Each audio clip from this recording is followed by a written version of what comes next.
Bonjour à tous, ici Yakuneko et bienvenue pour la vidéo de la semaine. Cette semaine, on a le droit à un classement très intéressant avec pas moins de 16 mangas classés et 2 premiers classements avec Shinobi Undercover et Akutaku. J'ai choisi de ne pas revenir sur la première semaine de vente du mois de novembre, celle-ci ne comportant que 3 jours, les chiffres n'étaient pas très représentatifs. Je préfère attendre la semaine prochaine pour qu'on puisse se faire un véritable avis, surtout sur les deux nouveautés que sont Imaten et Ultimate Exorcist Kiyoshi. Et on va également revenir sur le dernier teaser de Sakamoto Days qui fait parler de lui. Et sur ce, je vous souhaite une très bonne vidéo.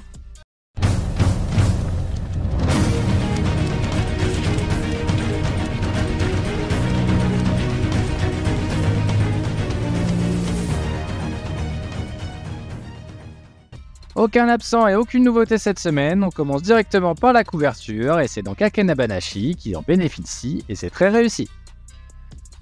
Et on a le droit à 2 sympathiques pages couleurs pour l'accompagner dans un style que j'apprécie beaucoup. J'ai d'ailleurs enfin commencé Akane Banashi et j'apprécie vraiment ma lecture. On a ensuite une page couleur pour Ultimate Exorcist Kiyoshi pour promouvoir la sortie de son premier tome. Comme dit en introduction, on reviendra sur ses ventes dès la semaine prochaine. On enchaîne avec Super Psychic Policeman Shoujo qui fait également partie des sorties du mois de novembre avec son 3e tome. Tout comme Kill Blue avec son 7e tome. Et comme d'habitude, mais pour la dernière fois, on retrouve Yokai Buster Murakami en fin de magazine, en effet c'est son tout dernier chapitre. On commence donc le classement avec Astro Royal qui avait pourtant plutôt bien performé la semaine dernière, mais chute ici lourdement de 9 places et se retrouve 16e et dernier. News Exorcist ne s'en sort décidément pas et reste une nouvelle fois dans le trio de fin, c'est la 4e fois consécutive et la 7e fois cette année. Et pour compléter, on retrouve Mission Yosakura Family qui perd 4 places cette semaine et se retrouve à la 14e place. C'est la 2e fois cette année qu'il se retrouve dans le trio de fin. A la 13e position, nous retrouvons Hunter x Hunter qui chute de 4 places. Akutaku intègre pour la première fois le classement sans passer par la case page couleur, ce qui est déjà assez inquiétant, mais qui plus est à une très moyenne 12e place.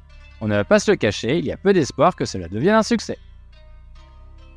Première grosse surprise de ce classement avec Kagurabashi qui réintègre celui-ci après sa page couleur de la semaine dernière à la 11e place.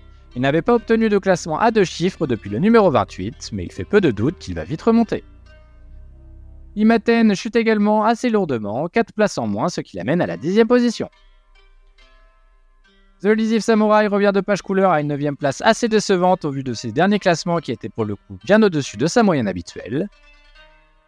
Witchwatch réintègre également le classement à une assez triste 8e place, mais contrairement à The Elusive Samurai, c'est plutôt dans sa tendance actuelle. Premier classement pour Shinobi Undercover qui débarque à la 7e place. Vu la taille de ce classement, j'aurais tendance à dire que c'est un vrai bon premier classement. On attendra de toute façon quelques semaines, mais surtout la sortie de son premier tome afin de pouvoir statuer. Sakamoto Days chute du podium et en chute même lourdement, 4 places de perdu, il est donc le 6e cette semaine. Comme dit en introduction, on a eu le droit à un nouveau teaser pour son animé qui sortira en janvier 2025. Et si des premiers doutes avaient été émis avec son premier teaser quant à son animation, on ne peut pas dire qu'il se soit envolé avec celui-ci. Ça fait peur car il y a énormément d'attentes derrière ce manga, qui en plus d'être très populaire, nous offre un excellent dynamisme dans ses planches, ce qui serait très fâcheux de ne pas ressentir en animé. On verra bien ce que ça donne en janvier, mais j'espère que nous ne serons pas trop déçus. Reprise du classement et Undead Unluck s'en sort décidément rondement bien en ce moment, même s'il perd une petite place cette semaine, il obtient une 5e place bien au-dessus de sa moyenne habituelle.